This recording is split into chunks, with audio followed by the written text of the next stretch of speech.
Thank you very much. Honorable Member for Serekunda.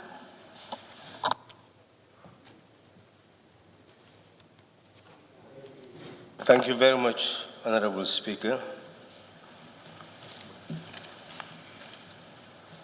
The exercise we're engaged in is complementing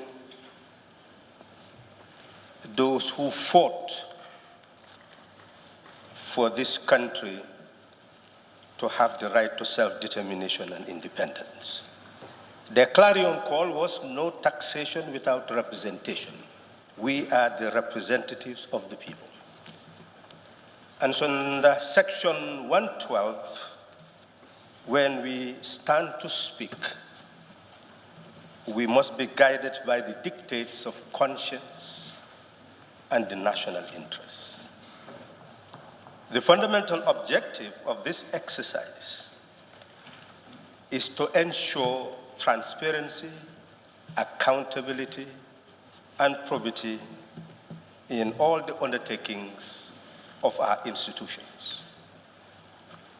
Fundamentally, Honorable Speaker, the Constitution gives us the mandate, the full authority to ensure what is derived from our population under Section 149, that there must not be any taxation without the authority of law. Honorable Speaker, it goes further under Section 150 that whatever is derived as revenue must be deposited in the consolidated fund.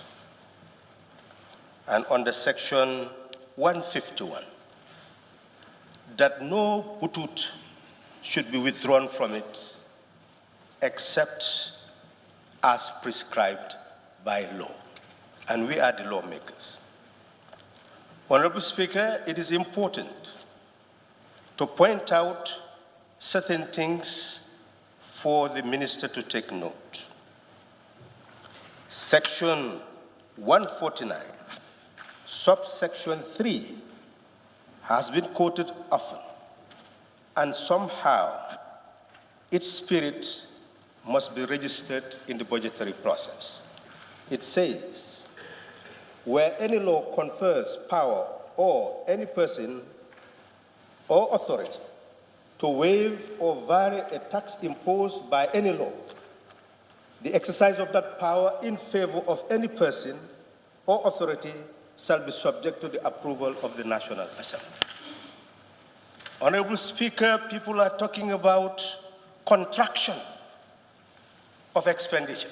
That's not the issue. No nation can ever exist on the basis of contraction of its public base. Then there's no need to exist as a nation. The issue is not contraction, but how do we augment the resources? If we cannot augment the resources in order to deal with the equation of deficit, then we are not fit to be a nation. So our responsibility is not only to have the axe to court, but also to suggest the means where vital services can be maintained by building up the income base, the revenue base of the state. And this is an element.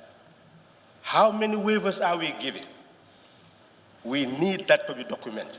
From henceforth, we should get either through amendment of the Act or by simply this understanding, because we have the power, the authority to vet, that we demand for the minister annually to present to us a list of all those waivers that have been given so that we will see what impact it is having on the revenue base. That is fundamental. Honorable Speaker, it is important also to caution all of us that Section 151, subsection 6, should be taking heed of. It says that where money is charged on the consolidated fund or any other public fund by law, it shall be paid out of that fund to the person or authority to whom it is due. Yes, there is power to use certain provisions of the law for violence, but it should be done on the basis of respect for this constitutional provision. We've complained of certain appropriation bill being passed here, and that certain money is not going to the persons they were due. This is a good opportunity for us to clarify those issues and see that whatever law we pass here should be implemented. Honorable Speaker, the Honorable Minister has told us that Section 152 of the Constitution is what brought him in this National Assembly to lay the estimates before us. And that provision emphasizes what should be done in terms of our public money. And again, I would like the Honorable Minister to take note of Section 153 of the Constitution. Section 153, subsection 2, states that where a supplementary estimate or estimates have been approved by the National Assembly, Section 153, subsection 1, it says that subject to Section 154, if in respect of any financial year, it is found that the annual appropriation under the Appropriation Act is insufficient, or that a need has arisen for a purpose for which no amount has been appropriated by that act, a supplementary estimate showing the sums required shall be laid before the National Assembly before the expenditure has been incurred. Before the expenditure has been incurred. Emphasis, Honorable Speaker. We are seeing in the estimates settlement of unconfirmed debts, settlement of unconfirmed debts year in, year out since the First Republic. And Section 52 has been complied with by the Minister of the Public Finance Act, because it is the duty of the Minister annually to assess what constitutes the national debt. So this cannot continue to be an imagined figure. Somehow, the consolidation of the debt must be made so that in a particular year, we will know totally what this country owes. Over 300 million annually to settle confirmed debts. Unconfirmed debts is something that should not continue under this House. Honorable Speaker, it is therefore important that as the Minister brings the estimates, he would have done the homework necessary to ensure that what we need for the year is actually brought. And where that becomes insufficient, before any expenditure is done, it is important that we know what ought to be done. Honorable Speaker, the law is clear. The Public Finance Act indicates to us what the appropriation bill documents constitute. And one of them is the estimates. Honorable Speaker, what that should constitute is also clearly explained under Section 21 of the Act itself. Honorable Speaker, the Act tells us what this document should contain. It says Under subsection 2, that government revenue and other receipts must include tax revenues, include taxes on income and profits, domestic taxes on goods and services, taxes on international trade and transactions, and other taxes. It should also contain non-tax revenues, include profits from public enterprises, administrative fees and charges, fines and forfeitures, repayment of loans and other non-tax revenues, including proceeds from sale of public assets. How much land has been sold? How many fishing vessels had been captured, trailing our waters? How much have they paid? All that money should be captured under this very provision, Honorable Speaker. Domestic and external grants, other revenues paid to the government in accordance with any law, including departmental self-raised revenues, domestic and external borrowing for financing the budget deficit. All this should be part of what would constitute the revenue base of the country. Honorable Speaker, we need to establish a tax committee, a committee on tax of the National Assembly, so that we can work with the ministry as they build up their midterm expenditure reviews and plans, so that we look at the areas where there are gaps in the collection of revenue. There is really a lacuna in terms of the collection of revenue. And that needs to be identified to enable the ministry to build up the revenue base. And Honorable Speaker, I will go directly into the issue of the revenue base, which should be part of the whole exercise of the National Assembly. Now, looking at the summary that we are given of the sources of income of the state, I look on the page 28 and I see the international gateway, and we're expecting 200 million from this. Have we really properly assessed over the years a lot of theories of what could really be derived from this particular area?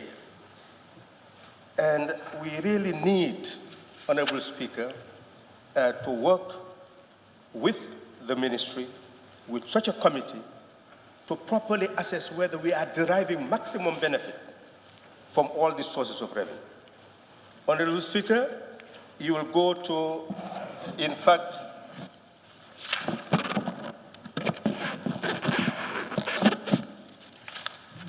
the issue of the ministries and their contributions. If you look at that page 31, obviously you will see that the Minister of Interior, passport fees, and then you will see the other fees that they generate. But then when you go to energy, Honorable Speaker, you look at what they are actually capable of generating.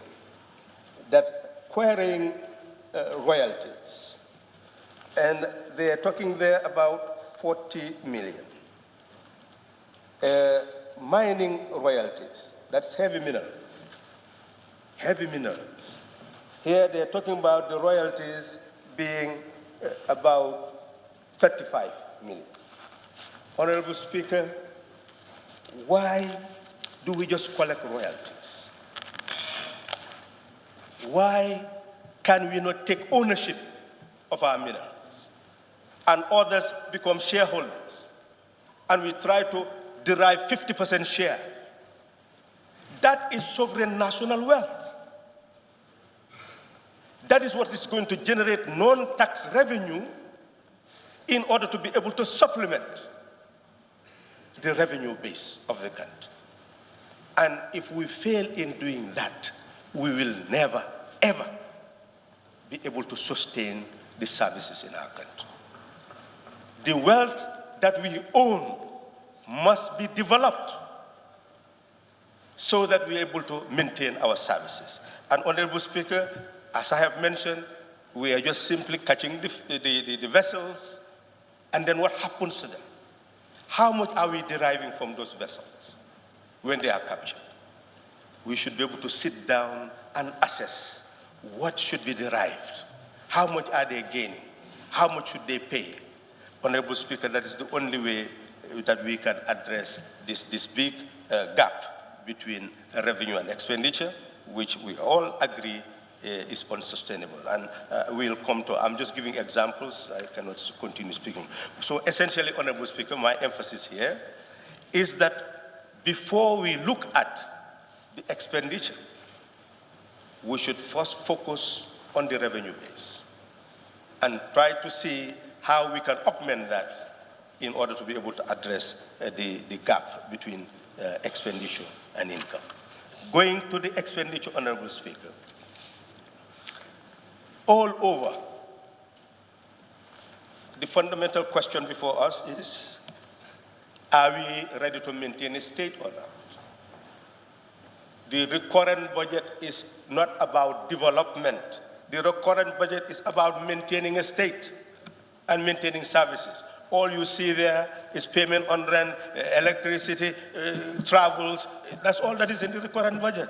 Whether it is 1 million or not, it is not going to agriculture, it's not to build up the productive base. This is meant to maintain the state apparatus. How big should it be? That is what is going to determine what you are going to cut. What will you do with those populations when they leave? That is what is going to determine when you cut. What are they earning? We all know that this is reflecting a state of a country that has been mismanaged for 52 years. And it is now having the opportunity to have this institution which will ensure its proper management. The executive will never manage itself. It is this National Assembly that will help the executive to manage itself, because we are the ones who will give. All they do is to propose. But our duty is not to lead to extinction. Our duty is to sustain, maintain, and improve and develop. So essentially what is before us is to look at all the institutions that exist and ask ourselves, are there institutions that we are going to completely put out of existence? That is the fundamental question we must address. If they are to exist, what sums will enable them to exist based on the resources that we now have? And that is where the pragmatism of budgeting comes, and that's where we make decisions. So we are not adventurous. We are not playing to the gallery. We are realists, knowing that our institutions must exist, but if they are to exist, resources must be properly managed and properly allocated. And this National Assembly will be fit for purpose if it is capable of doing that to the satisfaction of our citizens. And that's what we are here to do today. And Honorable Speaker, that is precisely why a revolution has been made in this National Assembly.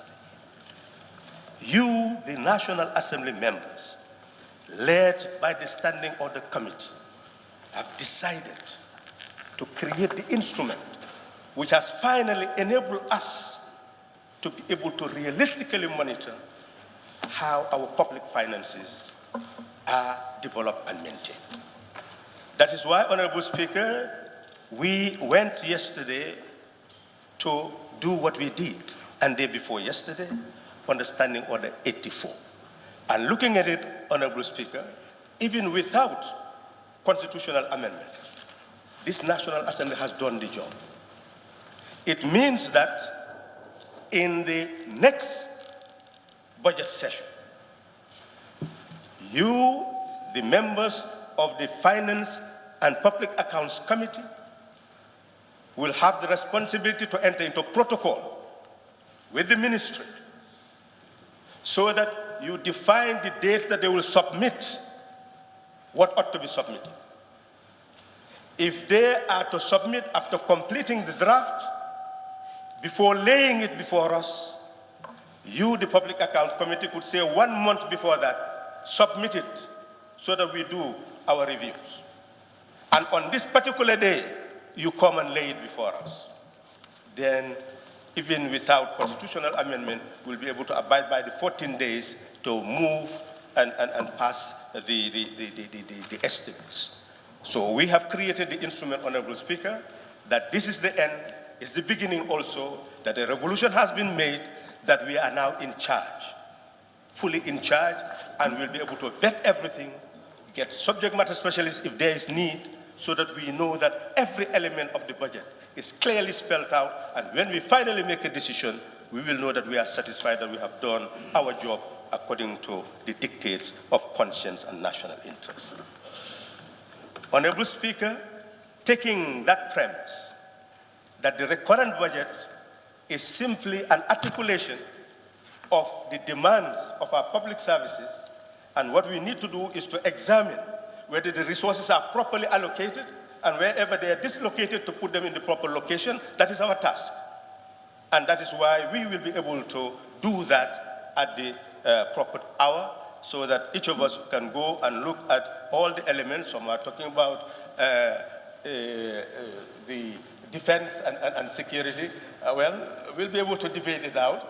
We had a meeting with defense, and some of our members really had another opinion, but they were also very passionate in what they were saying, and they are talking about the destiny of this country, that if we do not handle defense properly, we will regret. And I believe that when we sit down, we'll be able to look at what they said, and I don't need to go into that, because that is a general work of scrutinizing the budget. But my emphasis, Honorable Speaker, is that there is a developmental aspect of the budget. And this we must focus on, because this is what matters ultimately to address all the concerns our members are raising. Honorable Speaker, if you look at the issue of development, before we talk about health, we must talk about the productive sector. You look at agriculture in terms of development, Honorable Speaker,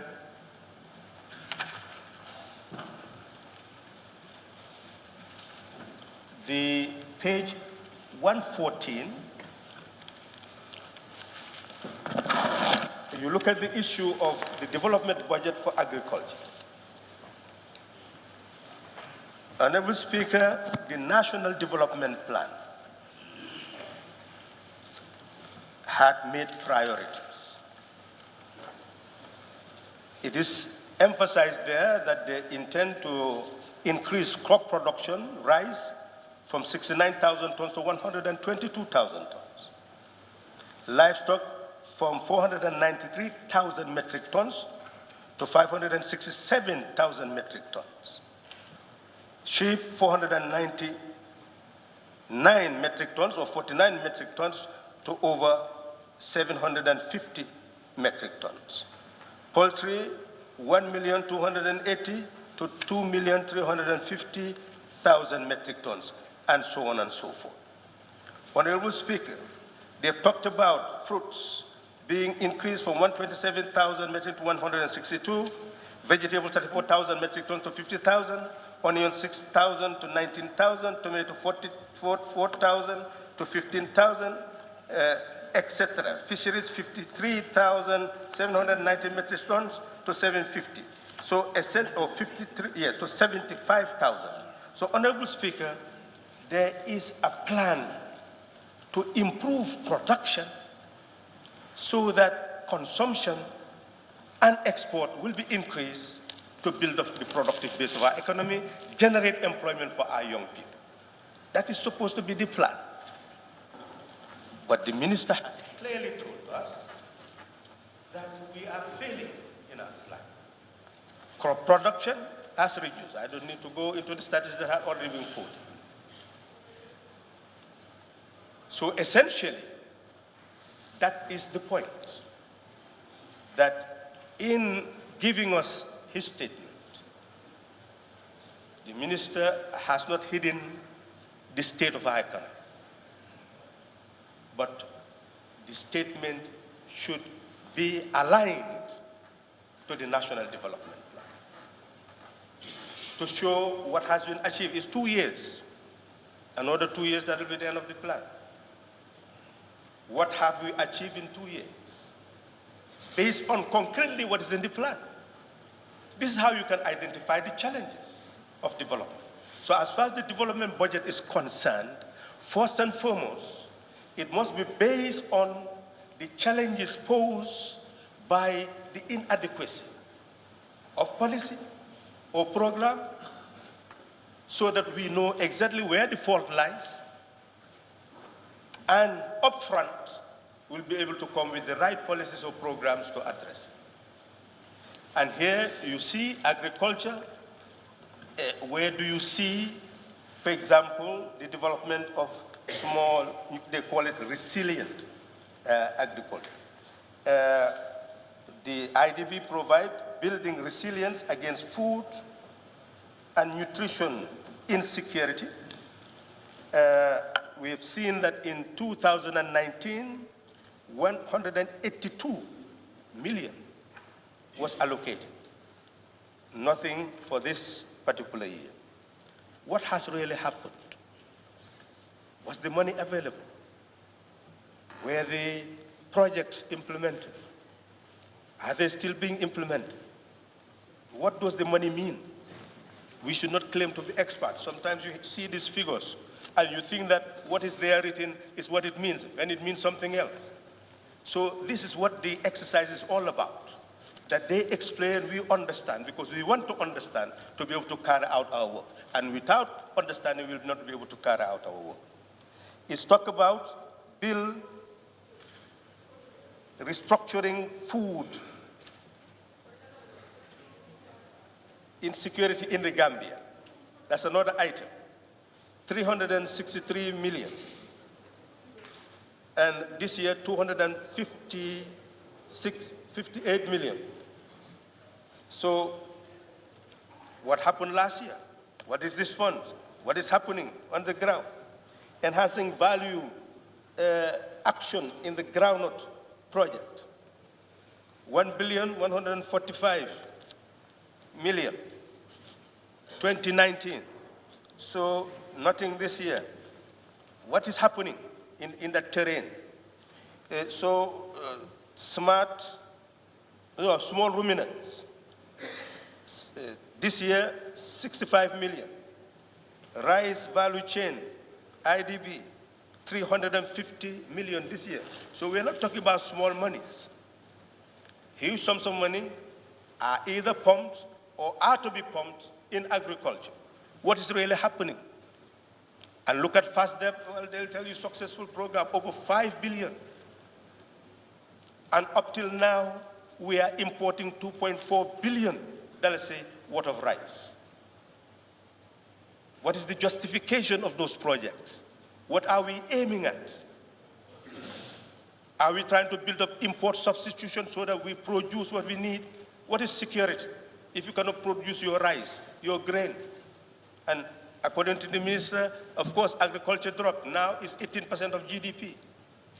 Of course, we talk about the weather. Yes, 52 years of not doing what we were supposed to do to understand our environment and create climate resilient crops, and harnessing what is not the rain, just the rain.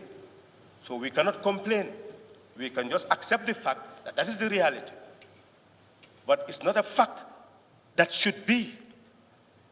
And how do we ensure that we eradicate it? That's why we are here. And that's why we are having this exercise. And Honorable Speaker, you go on and on. It's the same trend. Now, environment. Look at the amount that is going to the environment. Page 119. So you were talking about 565 million. 565 million, Honorable Speaker, what do we do with it? We all accept that the emissions now have reached a dangerous age and dangerous stage, that we are really dealing with an existential question. We were in the ACP EU. That was a fundamental issue. We've seen the vagaries of the weather. We've seen floods. So this constitutes dangers to us. And many of the developing countries are saying, well, we are not even emitting as much CO2 or gases as the developed countries. But go to Bakote, Honorable Speaker. What are we emitting there? Methane, get burnt, and what do? Carbon monoxide everywhere.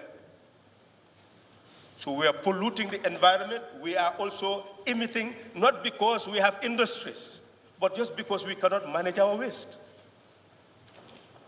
which we can reduce, we can reuse, and we can recycle. What stops us from doing that? So when we talk about development budget, that is what it is supposed to address. We must identify our challenges, put it into a national development program, and ensure that by ministries, by agencies, that we align our programs and projects on the basis of that plan. So if there is anything, Honorable Speaker, that I would want to emphasize, and I will therefore, just simply stop there. I think I've said most of the issues that are informative and will help us in this debate. It is important, to conclude that development is a partnership, and the nation depends largely on this National Assembly to be able to reshape the polity.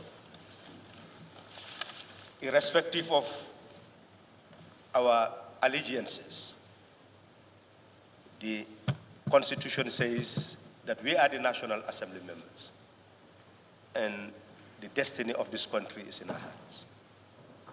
And if we work together in light of the demands of necessity, and it's the demands of necessity, it's not just allowances. The people are hungry. We said the youths are hungry, and they are restless. They must be given an option, and that option is hope.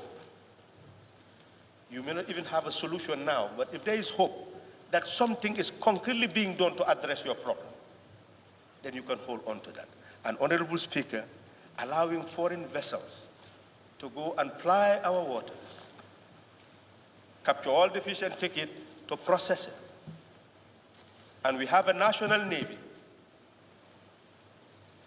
Given that defense that some people were talking about, 17 million. But that national navy is protecting waters where you have billions. Why can't you not invest in that navy to have the type of weapons to be able to safeguard our waters? What stops a country from establishing a fishing fleet in the name of just simply the state is not a producer, the state is simply a regulator? What science is that? When China comes here with a state construction company, build your state house, build your Supreme Court, build your stadium, and you pay, and they take that foreign exchange, deposit it in a bank in America, and foreign exchange, invest in bonds of the American state, over $1 trillion. And with that trillion, make interest and come back to you and give you loans. And you clap your hands here. They have helped us to develop our telecommunication system. They have built us a bridge. They have built us roads. And now you are giving all your farmland in the name of private investment.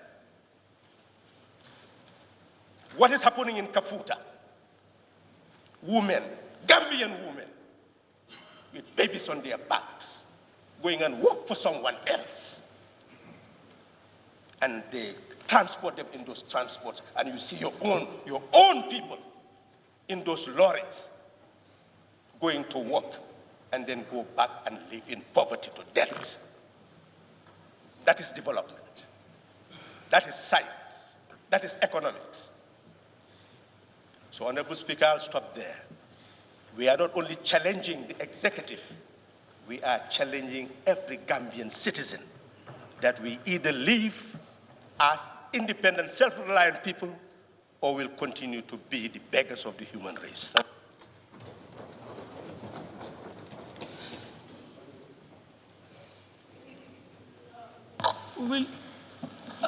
I'd like to take two or three more interventions before we go on lunch break. So may I call on the Honorable Member for Kantora? Thank you. Thank you very much, Honorable Speaker, for giving me the opportunity. I will try in as much as I can to be very brief. I think much has been said, and I wouldn't like to repeat concerns raised already. However, my submission or intervention would be the Honourable Ministers to help this August Assembly to do justice to this budget. We must be informed. It is through adequate information we will be in position to make an informed decision. The information I'm requesting from the Honourable Minister is to help every select committee with an adequate information that will guide both the chairpersons and the members of the committee in their scrutiny of the various ministry budgets. You could attest to this, that this year's budget session is completely different. And members are getting aware about the techniques of scrutiny year in, year out. The information I'm requesting from your ministry is to give every line ministry the number of environments that are being done from January to October or November. Then it will easily help this various committee to look at the priority areas of those ministries. Because I sat in a meeting yesterday in the health committee. You've seen it was 4 million that was allocated to health ministry. But in actual budget implementation, we've realized that they have spent more than the envelope given to them, about 8.8 million instead of 4 million on travels, which constitute about 223%, which is more than what has been approved as an estimate in the Parliament. So when members are privy to such environments, and the environment also should be structured in a way from which budget line to which budget line, then they will know which ones are the priority areas of the ministries and which ones are less priority areas of ministries. Then it will really guide us in terms of where we should really cut and where we shouldn't touch.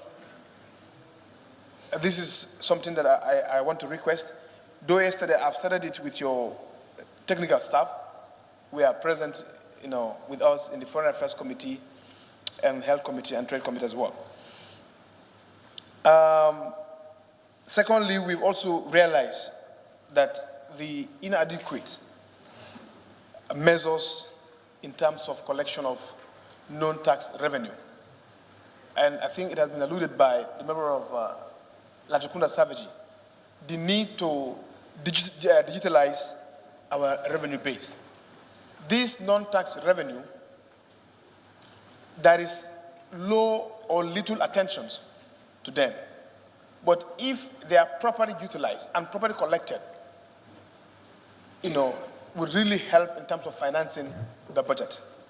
So in that note, I want your ministry to really work hand in glove to make sure that we digitalize this revenue base by embracing ICT.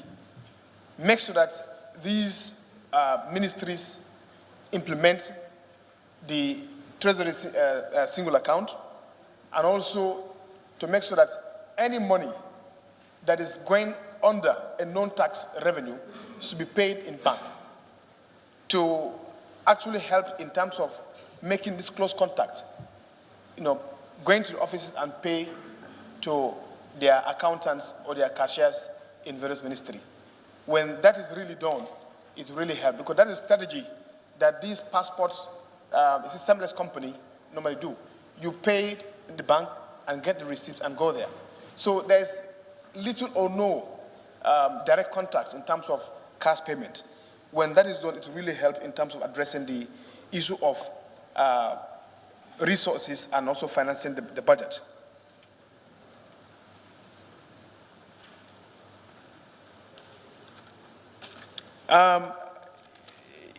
If you look at the expenditure category, you will see that 4.4 billion in 2018 went to debt services. And if you also look at the interest payment in 2018, 2.2 million, 2019, 2.7 million, and 2020, 4.6 million is really on the increase side. And this really called for a wake-up call on government in terms of cautioning in their recurrent budget. If you look at the budget, it's heavily taxed under the recurrent. Most of the ministries pay 9% on development, 10% on development, 80 to 90% on recurrent, which is really, really unacceptable. And for us to change the narratives, we must make sure that at least we really invest on the productive sector of the economy, as alluded by previous speakers. And also, if you look at the budget also, you see a creation of so many allowances. I think we have to sincerely appeal to the ministries and civils and to the ministry per se, because this newly creation of allowances is the main reason why the recurrent budget is heavily taxed. We understand that it is not under a purview as a ministry. It is between the ministries and the PMO, that is the Personal Management Office. They should really understand the status quo of our economy. Currently, what we are having as a recurrent budget is even unsustainable. If they went further to also bring additional allowances, of course, they are creating more burden on the economy. So therefore, we would propose at committee stage to really put sacrifice. What we need now is to sacrifice for the nation, to make sure that we try in as much as we can. We know that these are some of the professionals, some of them need such allowances. But as citizens of this country, we should really understand what is the reality on ground, the status quo of the economy. Prospects might come in the future, but it's called for a sacrifice. I was not really expecting ministries to be creating such allowances in their fold. After having given 50% of that increment just last year, and this year systematically went in creating new allowances, just to have a good take home. I mean, at the detriment of the taxpayers. To be honest, we are really appealing if these newly introduced allowances should be really knocked out, because the current ones are really, really a burden on government.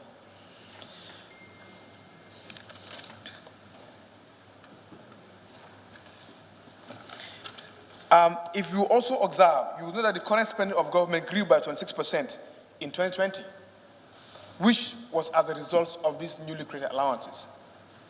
So numerically, the expenditure of government keep on the increase side. So therefore, there's even though there's a reduction in the current spending by 5%, but it doesn't really reflect on the reality on ground. And also, in the interest payment also grew by 72%. So we understand that the country is highly indebted to other nations. And as a result, this percentage has increased.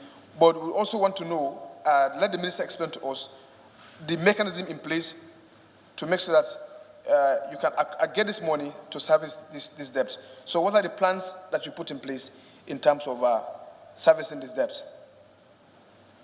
And also, if you look at under the budget also, others, there is a 3.75 billion there. So we want to be clear, where is it intended to be financed? And for purpose of transparency and accountability as well. And if you also look at the PMO training budget also really increased from 35 million to 111 million, which is really on the high side. And if you also look at the judiciary also, their basic salary increased from 23 million to 36 million. We want to know what is the cause of this. Do they have new personnel in the office or what? And while these allowances remain stagnant. And if you look at also the telecom sector under the judiciary also, it skyrockets from 150,000 to 1.5 million. Come on just telecom. We understand that they don't go for bilaterals, but however, they are also obliged to report to this particular August Assembly.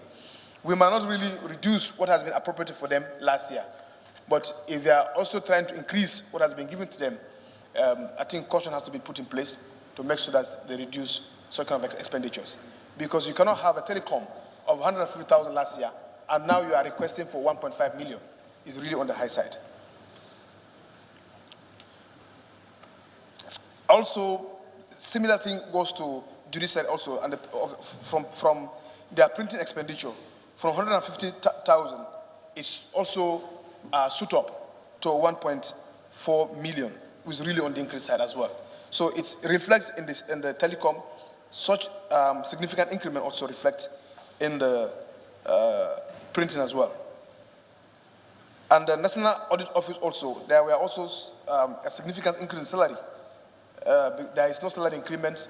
We would like to know whether there is additional staff that are employed under their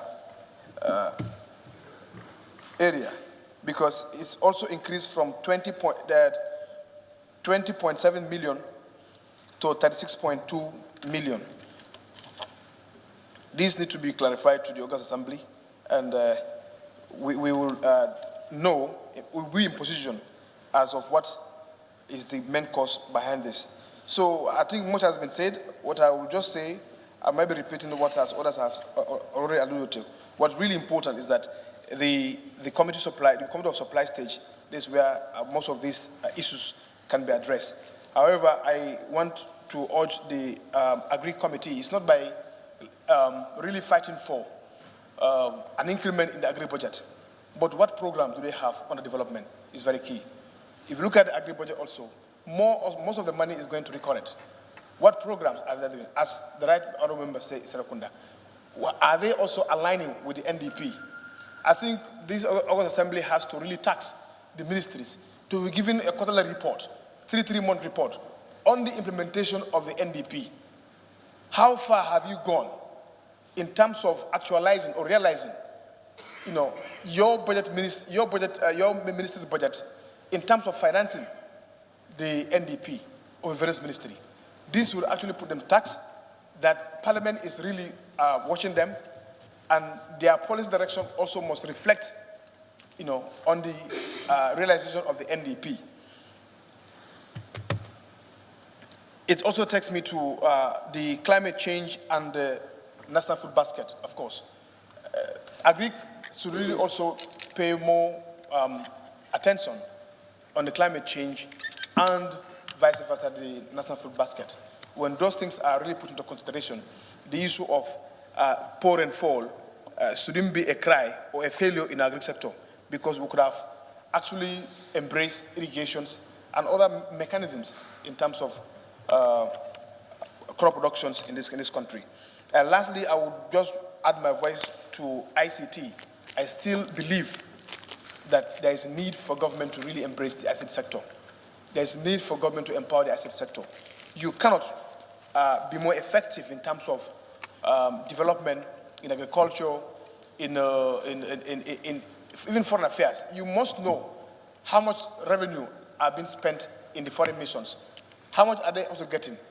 These things can be monitored through a structured, a properly structured ICT in a country. So there's a need for us to make sure that we should not also leave ICT behind. The information ministry really need to be given attention in terms of helping in revenue generation, also monitoring the ongoing process of government's policies and programs within the various ministry.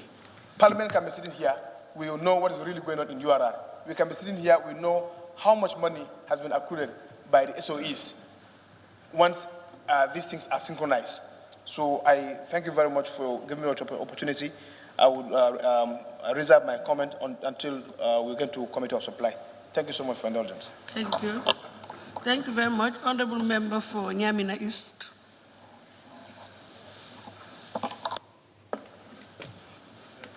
Thank you very much, Honorable Speaker. To begin with, I would say our task obviously is to make sure the document before us is better and properly scrutinized. And that is what we are here to do. Honorable Speaker, the document before us is very important. In fact, one can consider it as the second most important document. As a result, the people of the Gambia must be able to define and identify by themselves that there are outstanding issues that we must address in one way or the other. And I think we have gone far in identifying some of the outstanding issues that we need to address and give greater attention. And that is the development of the NDP, the National Development Plan, and the SDGs, Sustainable Development Goals.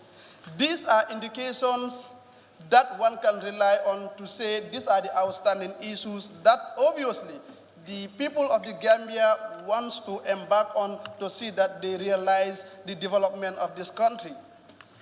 Honorable Speaker, yesterday committees, of course, invited different ministries to better scrutinize their budget lines.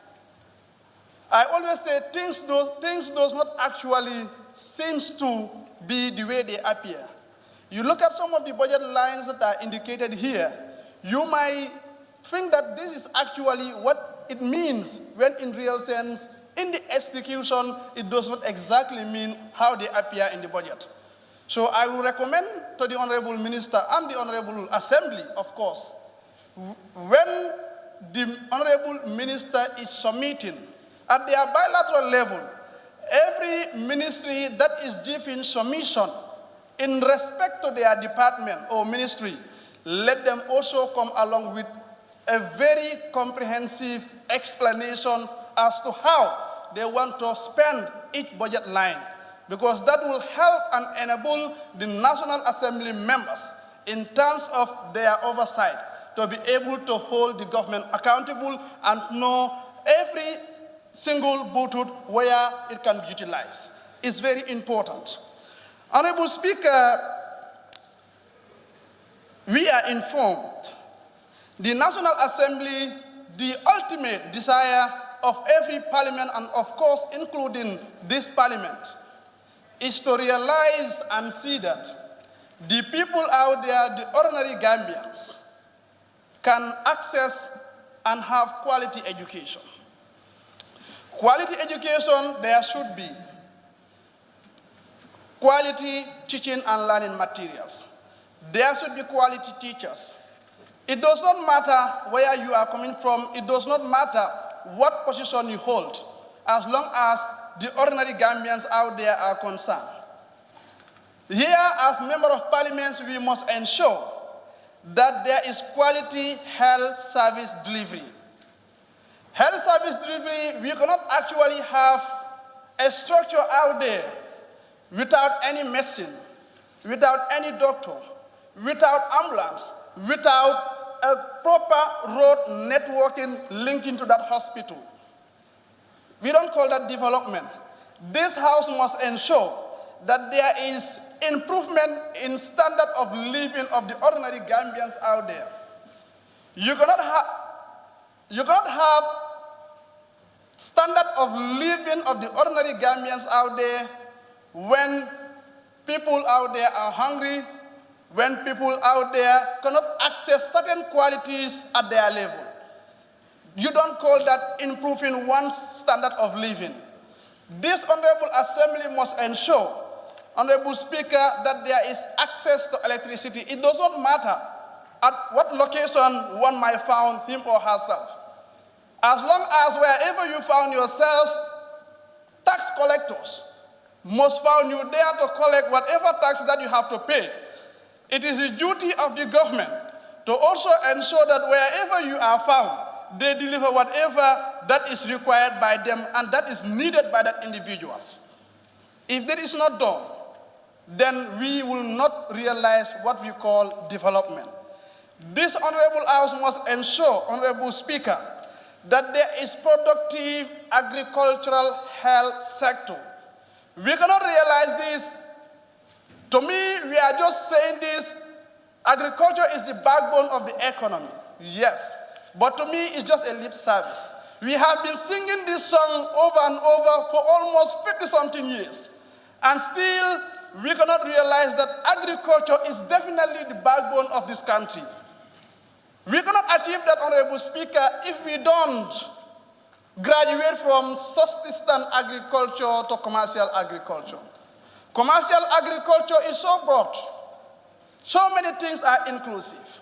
The production base, and all other things that one might need in order to improve the agricultural sector. Providing the farmers with the necessary equipment to ensure that they can better farm and produce, and also realize what actually they are doing at the farming sector. It is very important. Honorable Speaker, in as much as we want to realize some of this, the areas that I am mentioning, it is only the document that is before us that can clearly indicate to us these are some of the things that we want to achieve. And therefore, it is the duty of the National Assembly to ensure that these challenges that we are facing, they are properly addressed in the budget estimate. And therefore, if we get to committee stage, we will better make whatsoever that is necessary to see that some of these challenges are addressed. Honorable Speaker, we are informed by the Honorable Minister from the budget that the intention of the government is to spend $3 million. I have no problem with that. Even if we said we want to spend 50 billion, because they are saying 30 billion. Even if we said we want to spend 75 billion, I have no problem with that. But my problem is the funding, the financing aspect of that money we are mentioning that we intend to spend. Where can one generate the money that we are mentioning in the estimate? Honorable Speaker, the Honorable Minister is informing us 13.6 billion will be raised from the tax and non-tax revenue. The 30 billion that you want to spend, 13.6 billion will be generated from tax and non-tax revenue. 8.1 billion from project grants, 2.7 billion from budget support, external borrowing 4.4 billion, from the domestic borrowing 3.9 billion. And we are equally told by the Honorable Minister from the budget that we expect to have 620 million from capital revenue. Ultimately, if we can better analyze this, we will realize that we need 16.4 billion funding gap. Out of the 30 billion that we want to spend, meaning we need 16.4 billion that will be coming from the